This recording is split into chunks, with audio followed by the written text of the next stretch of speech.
주시옵소서. 아멘. 시종을 주께 의탁하오며 살아계신 우리 주 예수 그리스도 이름으로 간절히 기도 올려옵나이다.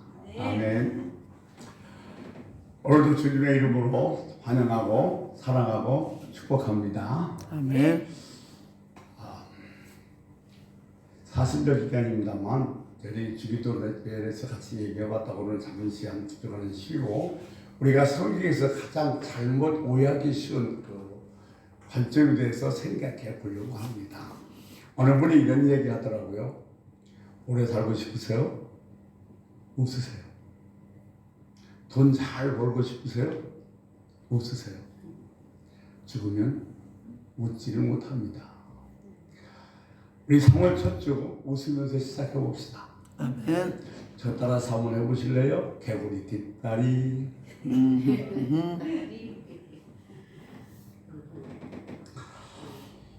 제가 지난주 시간에 하나님 나라 하면서 주님께서 하나님 나라를 겨자씨 비유로 말씀드린 것을 전해드렸습니다.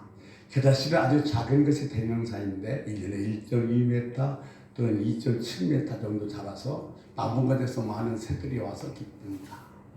하나님 나라는 작은 것부터 시작된다. 하나님은 이런 작은 것이라고 시시하게 여겨서는 안 된다. 작은 것을 소중히 여기고 열심히 해야 된다. 이런 말씀을 드렸습니다만, 제가 지난주에 설교를 끝나고 이렇게 앉아서 묵상하다 보니까 불현듯 떠오르는 사건이 하나 있었습니다. 제게 참 깨달음을 많이 준 사건이었는데 이런 사건이었어요. 한국 보수교단협의회 대표회장님의 은퇴 기념 예배가 있었습니다. 그때 제가 순서를 맡았습니다. 제가 맡은 순서는 성경 봉독입니다.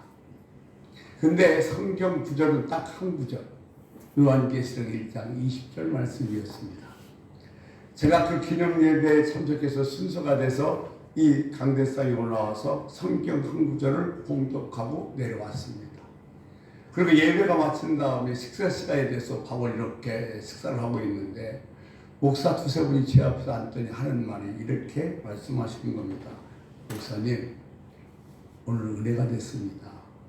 참 존경합니다. 제가 하는 말, 아니 목사님 내가 뭐 했다고요?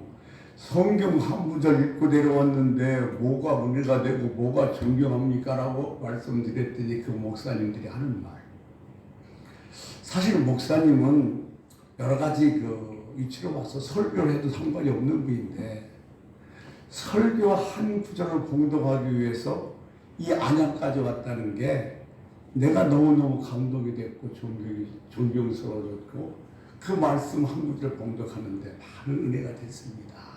이야기를 하더라고요. 근데 사실 속으로는 뜨끔했어요. 왜냐하면 저도 정말로 체면이라는 게 있지. 군서교단이라고 하지만 총회장인데 이 성경 한 구절 읽으려고 내가 오산서 안양까지 가야 되나? 많이 망설였어요. 그런데 가서 그렇게 성경 봉독을 하고 나니까 목사님들이 그런 얘기를 해주는 순간 이게 큰 깨달음이 왔어요. 그래, 앞으로는 절대로 주의 일은 크고 작은 걸 따지지 말자. 작은 것일수록 더 최선을 다해서 열심히 하자 하는 그런 결심을 한 적이 있었습니다. 사랑하는 성도 여러분, 윗사람이 아랫사람에게 전화를 하면 은총이라고 합니다. 그런데 아랫사람이 윗사람에게 전화를 하면 청탁이 됩니다. 우리가 왜 돈을 많이 벌어야 되는 줄 아십니까? 겸손해지기 위해서입니다. 우리가 왜 자꾸 높아져야만 되는 줄 아십니까?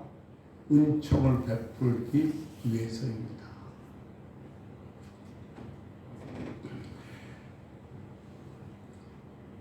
어떤 사람이 늦었어요. 약속 시간에 늦은 것 같아서 과속으로 차를 몰고 가다가 보니까 앞에 감시용 카메라가 있습니다. 속도를 늦췄어요. 그리고 그 앞을 싹 지나갔는데 찰카닥 하면서 차의 음이 들립니다. 자기가 분명히 속도를 줄였는데 왜 지켰지? 호기심이 많은 이 사람은 다시 차를 돌려서 또 그 밑을 지나갔습니다. 그랬더니 역시 사카닥 차례음이 들렸습니다. 야, 그 이상하다. 다시 돌려서 이번에는 속도를 더 많이 줄였어요. 그래서 그것을 지나갔습니다.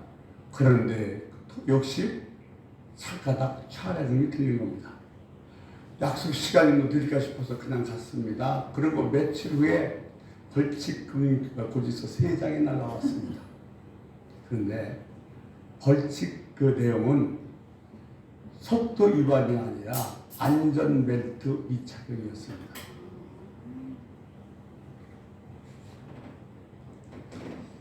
여러분, 우리는 이처럼 내가 세워놓은 기준이 있어요. 그 자신은 그 기준에 맞춰서 속도를 낮췄는데 다른 사람들은 속도를 낮추지 않는다고 비판하면서 때로는 뭐요? 손가락질도 합니다.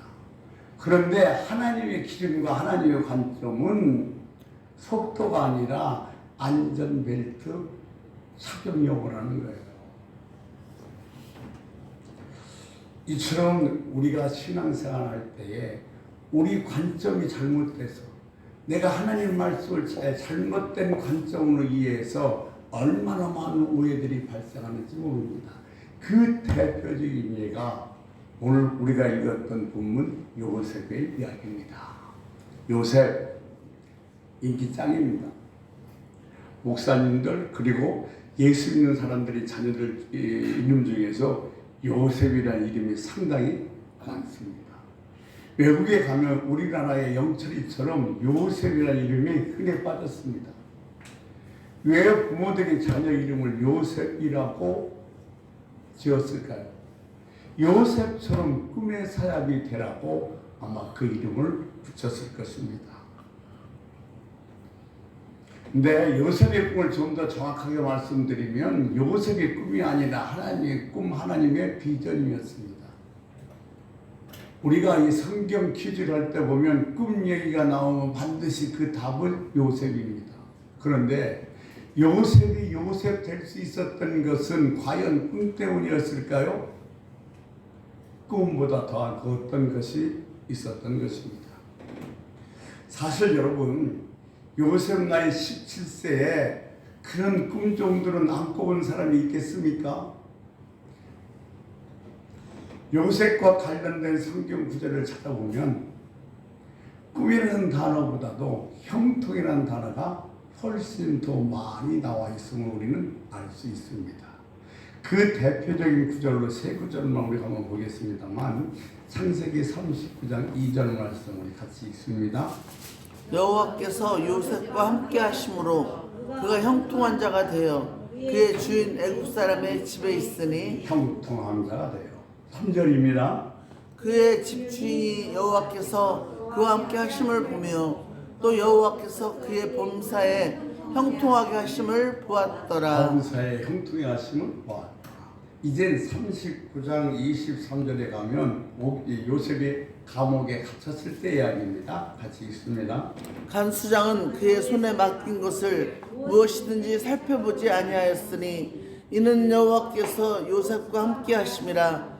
여호와께서 그를 범사에 형통하게 하셨더라. 아멘. 내가 아무리 어마어마한 꿈을 꿔도 하나님이 축복을 형통케 아니하시면 그건 개꿈이에요. 내가 꿈을 꿨을 때 하나님께서 형통케 하실 때 그것이 축복이 되는 겁니다. 따라서 우리가 기도할 때 하나님 요셉같이 꿈꾸는 사람이 되게 하여 주옵소서라고 기도하기보다는 요셉이 누렸던 형통의 복을 누리게 해달라고 우리는 나와 내 자녀들을 위해서 기도를 해야 될 것입니다. 그러면 오늘날 우리가 요셉이 받았던 그 형통의 복을 받으려면 어떻게 해야 될까요? 가장 중요한 것은 먼저 이 형통의 개념부터 정확하게 알아야 합니다. 우리가 알고 있는 형통의 개념과 하나님이 말씀하시는 형통의 개념이 다르다면 우리는 절대로 그 형통의 축복을 받을 수가 없기 때문에 그렇습니다. 여러분, 정말 요셉처럼 살고 싶으세요? 왜요? 살기 싫으세요? 자, 그러면 보세요. 요셉은 진짜 그의 삶에서 정말로 형통한 삶을 살았는가? 아니요. 요셉처럼 형통하지 않는 삶을 산 사람도 드뭅니다.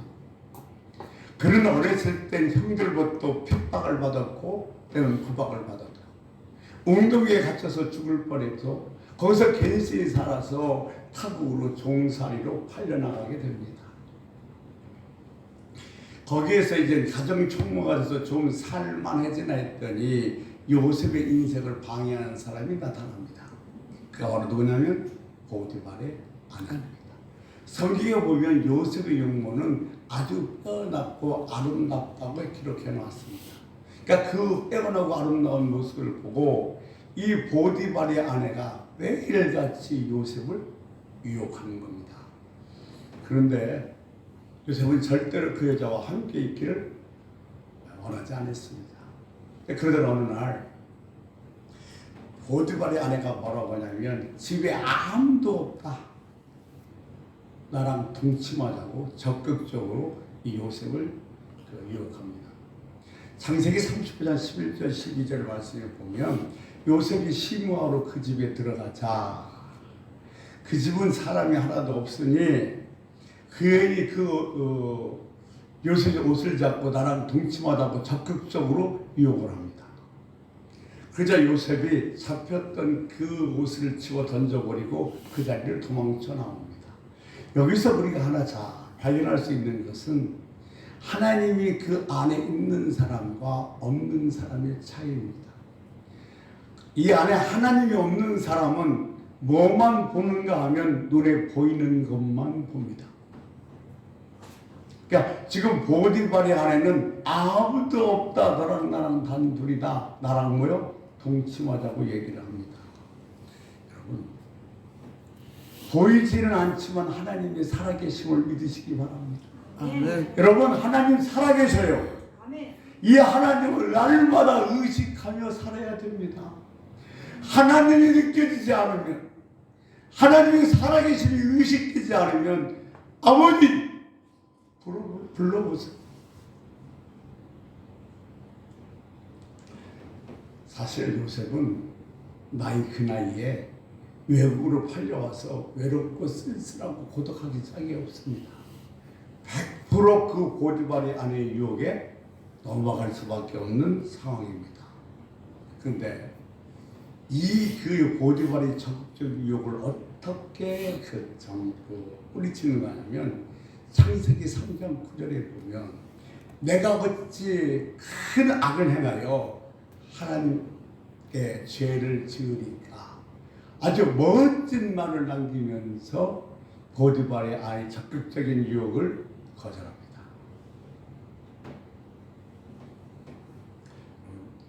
우리가 원하는 형통과 하나님이 원하시는 형통의 개념은 분명히 다릅니다. 우리가 신앙생활하면서 가장 무서운 적중의 적이 하나가 뭐냐면 보상심입니다. 우리는 좀 어려운 일을 하고 나면 보상을 원해요. 하나님, 내가 40일 작정 기도했잖아요. 내가 금식 며칠 했잖아요. 내가 뭐 했잖아요. 보상 심리가 있어요. 아이가요, 대문을 탁 들어서면서 100점짜리 시험지를 손에 들고서 이렇게 외칩니다. 엄마! 나 100점 맞았어. 뭐 사줄래? 100점 맞기 어려운데 나 100점 맞았으니까 뭔가 보상해달라는 거죠.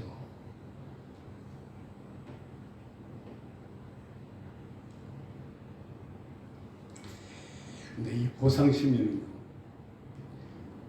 나의 축복과 나의 신앙을 망가뜨립니다. 절대로 우리가 하나님이라는 데 있어서 보상심리 가져서는 안 된다는 것을 명심하시기 바랍니다. 형통은 하나님이 나와 함께 하시는 것이 형통이에요. 여기서 우리가 하나 발견할 수 있는 진리는 뭐냐면, 자, 우리는 봐요. 여러분의 형통을 어떻게 해석하고 계세요? 형통에 대한 개념을 어떻게 갖고 계십니까? 하나님의 자신과 함께 하든 안 하든 상관없이 내가 돈만 벌으면 형통이에요. 하나님의 자신과 함께 하면 좋고 함께 하시지 아니하실지라도 자신의 목적만 이루면 형통이라고 생각합니다. 이것이 잘못된 가치관이에요. 오늘날 교회가 점점점 그 본질을 잃어가고 있습니다. 왜냐하면 예수님을 이용해서라도 나만 잘 되면 된다는 잘못된 신앙관 때문에 교회가 그 본질을 잃어가고 있는 거예요. 하나님께서는 누명을 쓰고 네가 감옥에 들어간다 할지라도 그 감옥의 자리에 내가 함께 있으면 그 자리가 형통이요 축복이라는 겁니다. 사업에 성공한 것이 형통이 아니라는 거예요. 내가 돈 많이 버는 것이 형통이 아니라는 겁니다. 소위 이것을 신학적으로 뭐라고 얘기하면 사이비 형통이라고 해요. 하나님이 없는 형통은 진짜 형통일 수가 없습니다. 교회도 이렇게 해야 저렇게 되나 사람만 많이 모이게 할 수 있으면 된다고 생각해요. 이 잘못된 그런 관념이 가치관이 신앙이 교회의 본질을 잃어버리고 능력을 상실해 가고 있습니다. 여러분, 세상 사람들이요 예수 믿는 사람들 평가하는 소리를 들으면 정말 가슴이 아파요. 네 가지로 평가합니다. 자, 여러분은 이 넷 중에 어디에 속하나 한번 곰곰이 생각해 보세요. 내가 어디에 속하나 물어볼게요. 첫째, 저 사람은 예수 믿는 사람이라 절대 그럴 리 없다. 두 번째, 아이 저 사람 예수 믿는 사람인데 설마 그럴 리야. 세 번째, 예수 믿어도 우리와 똑같네. 네 번째, 믿는 놈이 더하네.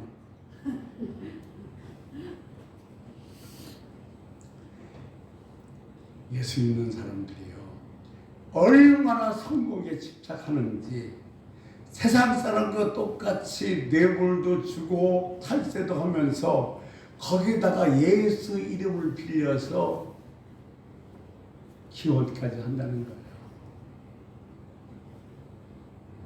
우리는 이 형통의 개념을 바꿔야 합니다.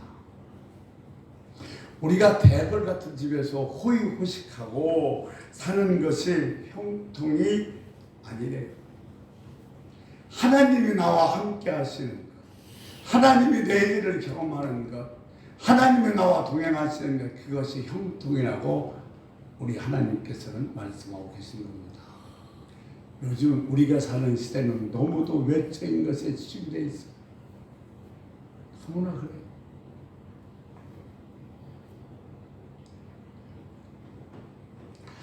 제가 우리 주목사한테 꾸준히 자주 듣는 것 중에 하나는 뭐냐면 누가 보면 혼나자. 그게 아니라 자 구제품 좀 구한 사용세 그래요. 근데 구제품 싸고 괜찮더라고요.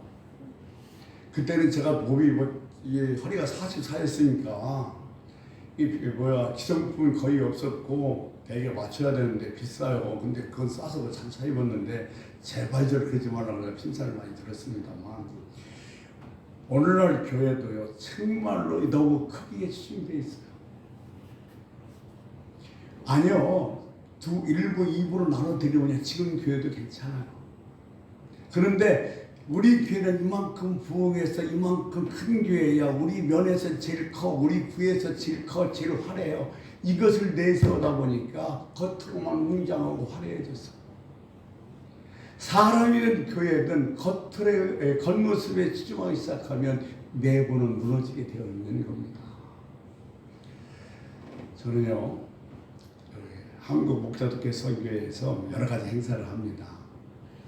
옷을 보내드렸다면 또 사이즈도 안 맞고 여러 가지 어려움이 있어서 사모님들, 목사님들 찾아가 입혀드리기 위해서 저희들이 준비해서 30명씩, 50명씩 목사님들 모여서 그 옷을 입혀드리는 운동도 했어요. 또 저희 교회에서 한 달에 한 번씩 모여서 목회자 아카데미도 했고요. 학예 수련도 하면서 그때마다 제가 그 모인 정말 작은 교회 다니는 목사님들한테 한결같이 외치던 소리가 있었습니다. 그건 뭐냐면 색강이 살아야 큰 강이 산다는 겁니다. 색강이 말라버리면 큰 강에 물이 들어오지 않아서 큰 강도 말라버리게 돼 있어요. 여러분, 작은 교회가 살아나고 작은 교회가 부흥되지 않으면 큰 교회도 결국 부흥이 없다는 사실입니다. 그래서 정말 작지만 열심히 목회하는 목사님들에게 제가 그런 얘기를 해요. 여러분이 작은 교회가 한국교회의 소망입니다. 내가 작은 교회에 살고 있다는 것이 하나님의 형통의 복을 받을 수 믿으시기 바랍니다. 내가 작기에 내 교회가 부흥해야 한국교회의 소망이 있습니다. 나는 그래서 하나님의 은혜와 하나님의 축복과 하나님의 형통을 더 절절하게 더 인격하게 느낄 수 있으니 나는 지금 뭐요? 형통의 복을 받았습니다 라고 고백하십시오라고 얘기를 합니다. 사실 우리 조상들 어려웠을 때 제가 어린 시절이지만 끼니가 제대로 없었어요. 땔감도 없었어요. 그런 어려운 상황에도 불구하고 저희들이 선조들이 불렀던 찬양이 뭐냐면 이런 찬양 굉장히 많이 불렀어요. 높은 산이 거친 거리, 궁궐이나 숭악이나 내 주 예수 모신 것은 그 어디나 하나님. 할렐루야 찬양하세요. 넓은 평수 호화로운 아파트에서 내가 이번에 부도나면 어떡하지? 내 아들이 혹시 마약하면 어떡하지? 이렇게 두려워서 살고 있다면 그것이 무슨 형통이겠습니까?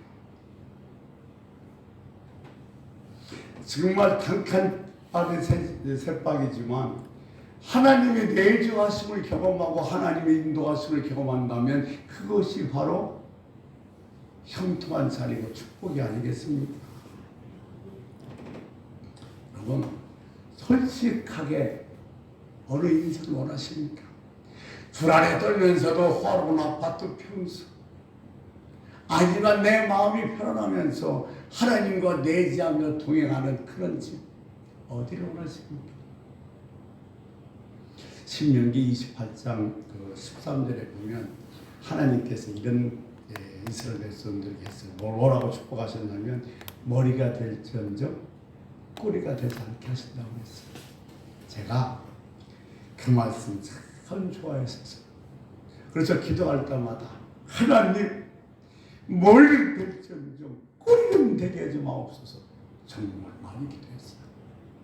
그런데 머리가 되니까 더 큰 머리가 되고 싶어요. 머리가 되니까 이 안에서 보여 더 큰 머리가 되고 싶은 욕망이 꿈틀거리더라고요. 제가 한국 보수단협의회 사무총장 했어요.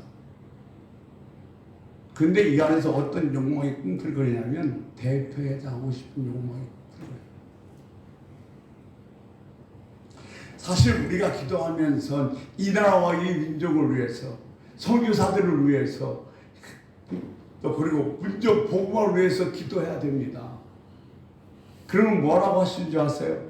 목사님 그럴 틈이 어디 있습니까? 내 기도하기도 바쁜데 하나님 내게서 헛말이 나오지 않게 해주세요. 편견이 없이 다른 사람을 보게 해주세요. 이런 기도는 할 생을 꿈도 못 꿔. 지금 내 형편 내가 원하는 것만 하나님 앞에 구하기 바쁘단 말이에요. 우리가 하나님의 자녀를 위해서 기도할 때, 내 자녀를 위해서 기도할 때도 요셉처럼 어떤 역경과 곤란을 만나도 그것을 이겨낼 수 있는 형통하는 자녀가 되게 해달라고 기도해야 합니다. 그런 여러분이 되시기를 축원합니다. 기억하는 건 내가 생각하는 형통과 하나님이 말씀하신 형통의 개념은 다르다. 두 번째, 우리는 보통 형통 그러면 뭘 생각합니까? 초월을 생각합니다. 초월. 자, 형통의 환경은 이 초월의 능력을 나타내는 것인데 우리는 보통 이 형통을 어떻게 개념으로 갖고 있냐면 탁월하다고 갖고 있어요. 탁월한 것이 아니라 초월한 겁니다. 자, 무슨 얘기냐면 성경에서 능력이라는 단어가 나오면 탁월함도 많이라는 말도 많이 나오지만 더 많이 나오는 단어는 초월함입니다. 초월. 우리가 그런 얘기하죠. 저 사람 토사야. 토사는 뭐였다는 거예요? 초월한 사람이라는 거예요. 어느 식당에 가보니까 벽에다 이런 성구가 붙어 있어요. 빌립보서 4장 10절입니다. 너무 잘 알잖아요. 내게 능력 주신 자 안에서 내가 모든 것을 할 수 있느니라. 그러면 자, 여러분 여쭤보겠습니다. 이 식당 주인은 무엇을 기대하고 이 성경 구절을 벽에다 붙였을까요?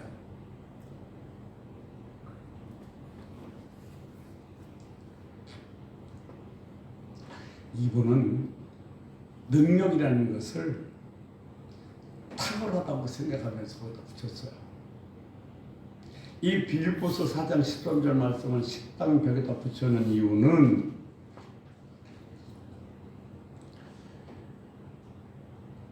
내가 비결을 배웠대요. 사도 바울이 빈곤에도 취하고 풍부에도 취해서 이 비결을 가지고 능력 주는 자 안에서 뭐든지 다 뭐요? 이길 수 있대요. 초월할 수 있다는 거예요. 그런데 자, 오늘 이 식당 주인은 빌립보서 4장 13절 말씀을 벽에다 붙인 이유는 뭐냐면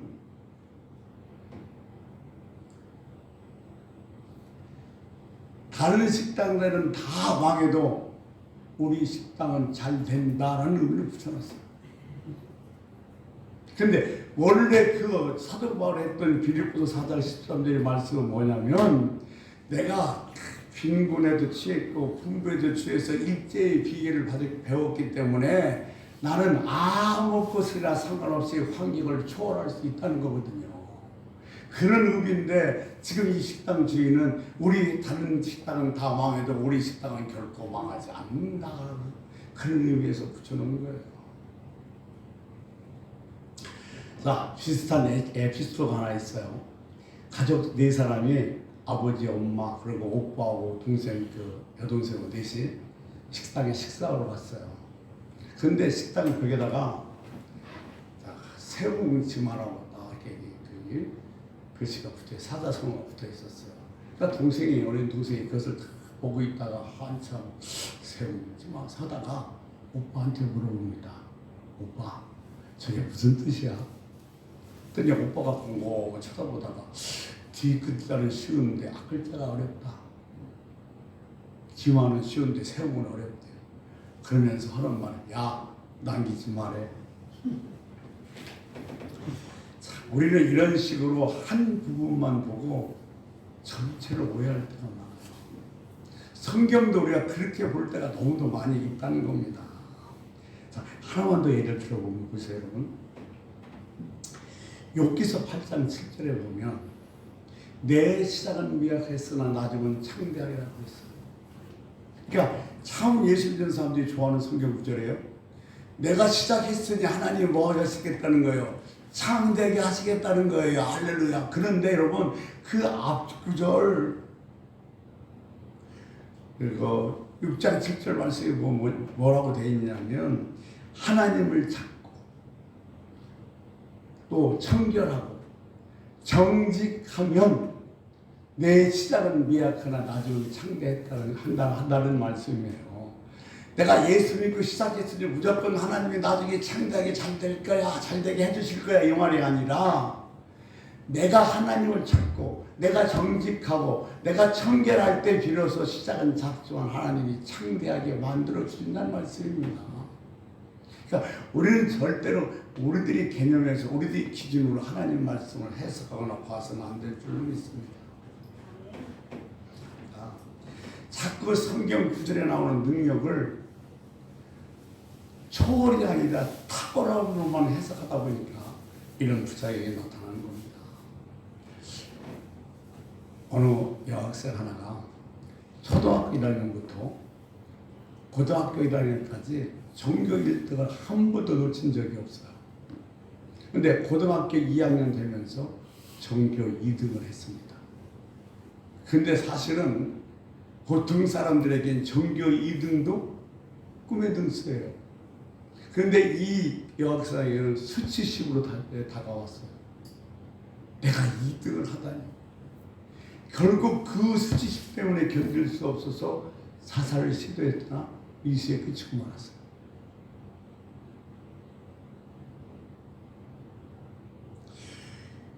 왜 그런 일이 발생하느냐면 모든 것이 다 탁월함에만 기준이 맞춰 있어서 그래요.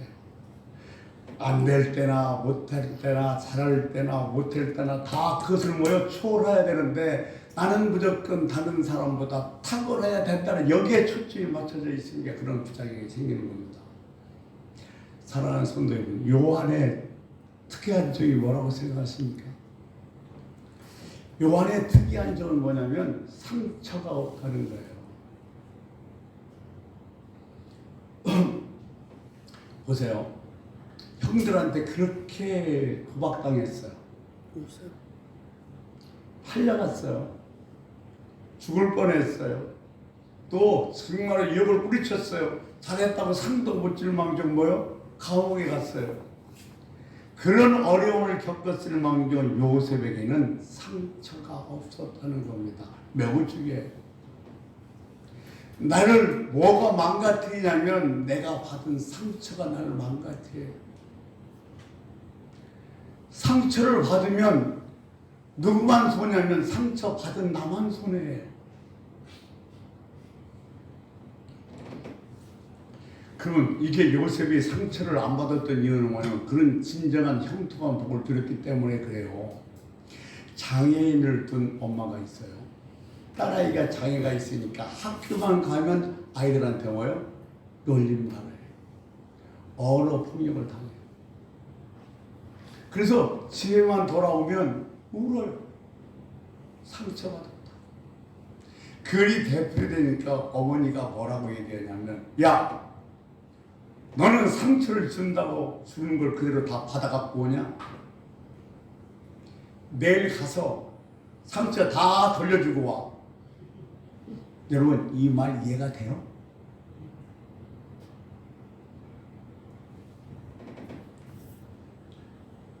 주는 대로 다 받아놓고 와선 나만 상처받았다고 생각하면 안 돼요.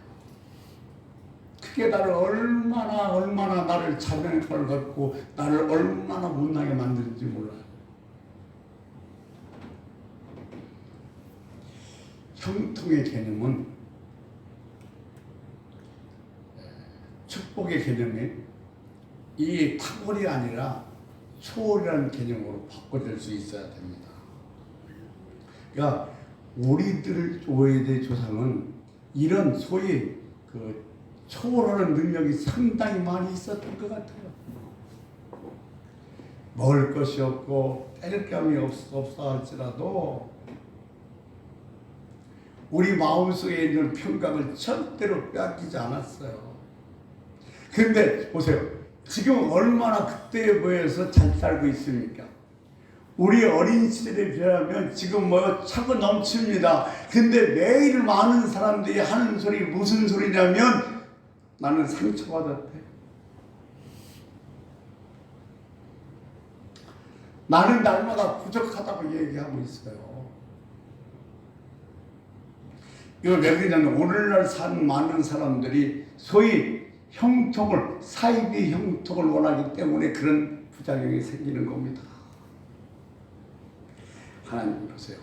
하나님이 내게 내재하시면 하나님이 나와 함께 하시면 사도 바울이 얘기했던 것처럼 빈궁이나 풍조나 아무 상관이 없어요. 그걸 초월하는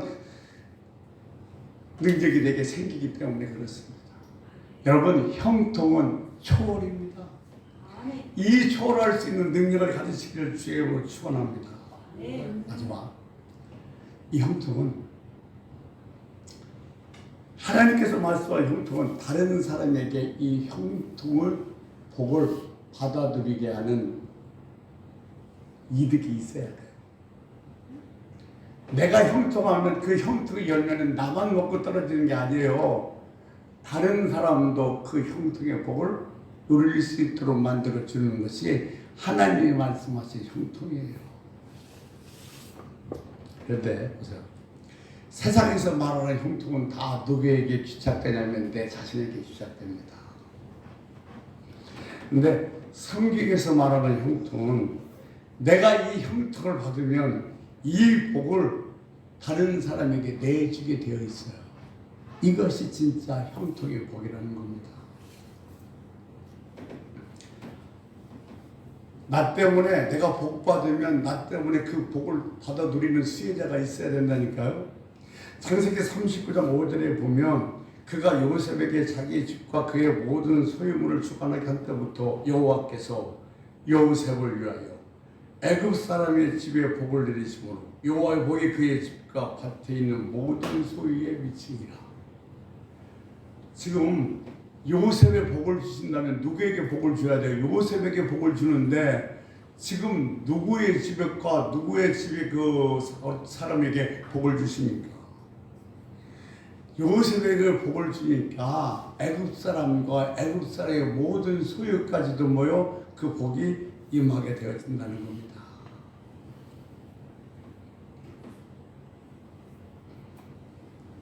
여러분, 우리는 내가 복 받으면 그것이 형통이라고 생각해요. 내가 정말로 형통의 복을 받았으면, 내가 그 복을 받았으면 그 복을 누리는 수혜자가 있어야 돼요.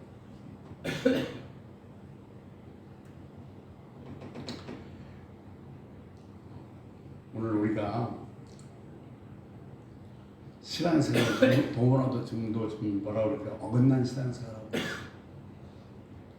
형통의 복을 받으면 그 모든 열매는 다 나를 위한 거라고 생각해요. 아닌데 말입니다. 참 우리 은혜 받았다고 그래요. 네. 근데 엉터릴 때가 많이 있어요. 은혜가 뭐예요? 가슴이 뜨거워졌어요. 막 막힌 것이 속 시원히 뚫렸어요. 그리고 정말 너무너무 하나님의 감격에서 눈물도 쏟아져 나왔어요. 우리 이럴 때 은혜 받았다고 그래요. 그런데 이것이 은혜 아닐 수도 있다는 사실을 우리는 알아야 돼요. 왜냐하면 은혜를 받으면 내가 은혜를 받았으므로 그 은혜의 수혜자가 있어야 돼요. 청소년이 은혜를 받았어요. 교회 가서. 그러면 그 아버지 어머니가 그리고 동생의 무슨 누리는 수혜 혜택이 있어야 돼요. 아내가 지금 은혜를 받았어요. 그러면 남편이 그 혜택을 누려야 된다니까요. 내가 정말로 은혜를 받으면 나로 인해서 그 은혜의 혜택을 누리는 사람이 있을 때 비로소 그것이 진짜 은혜 받은 거예요. 제가 어렸을 때 기가 막히게 들은 소리가 있어요. 수연아, 우리 엄마가 제발 공부 좀 해라. 공부해서 남주냐. 그런데요, 내가 조금만 예수 일찍 믿었으면 공부해서 남줘야 했을 거예요. 공부해서 남줘요. 은혜 받아서 남줍니까? 은혜 받아서 남줍니다. 은혜는 더 베푸는 거예요. 주님 뭐라고 말씀하시냐면 죽게 대하라고 했어요. 이 말을 마치겠습니다. 이 설렁탕 집을 하는 분이 설렁탕 장사가 정말 잘 돼요. 요즘 말하면 맛집이에요. 줄 서 있어요. 문 열기 전부터. 비결이 뭐냐고 물었습니다. 그랬더니 그분이 이렇게 대답합니다. 죽게 하듯 했더니 이렇게 되네요. 주님을 대접하는 마음, 모든 음식 재료는 최고의 재료를 쓰고, 그리고 손님은 마치 주님을 대접하는 것처럼 말해라 말하다가 최선을 다해서 내가 식당을 운영했더니 하나님이 이렇게 만들어 주시더군요. 지금 여러분의 모습은 어떻습니까? 이것이 은혜 받은 자의 자세입니다. 누군가 나로 인해서 형통을 누리고 있습니까?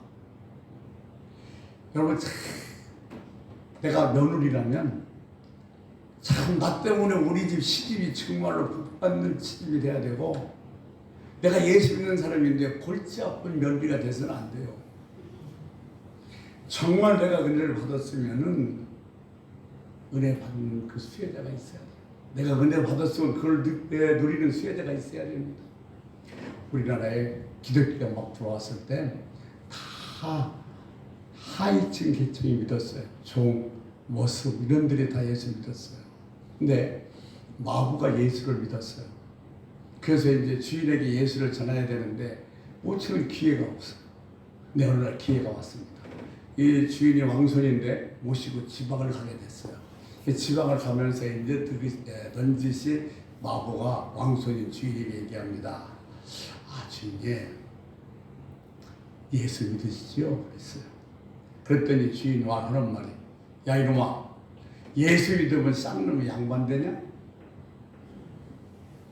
그때 이 마부가 하는 말이, 아니요, 예수 믿으면 마부 노릇 더 잘합니다.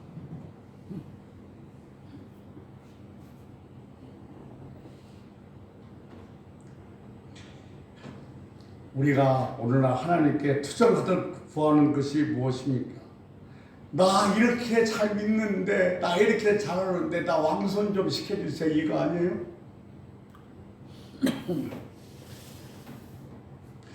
우리가 믿는 도리는 그것이 아닙니다. 내가 정말 잘 예수 믿으면 나 마부 노릇 잘해야 돼요. 우리는 내가 원하는 형통의 복이 아니라 하나님 원하시는 형통의 복을 받아야 될 줄로 믿습니다. 아멘. 여러분, 형통의 복 받으시기 축원합니다. 아멘. 그래서 내 가정에, 내 직장에, 내 교회에 마부 노릇 잘하시기 바랍니다. 아멘. 우리 주여 한번 부르고, 주님, 내게 형통의 복 주셔서 마부 노릇 잘하게 해달라고 우리 결단을 기도하시다가 자연스럽게 마무리하겠습니다. 우리 주여 한번 부르시겠습니다. 주 아버지 하나님이여, 요셉이 아버지 하나님의 형통의 복을 받았다는 것은 탁월함이 아니라 초월함이었습니다. 내가 은혜를 받지 못하면 아버지 잘 먹고 잘 살고 더 높아지는 것이 아니라 마음으로 잘하는 겁니다. 하나님, 내게 형통의 복을 받아 축복을 받아 내 가정에서, 내 직장에서, 내 교회에서 마음으로 잘하게 해주시옵소서. 감사하며 예수님의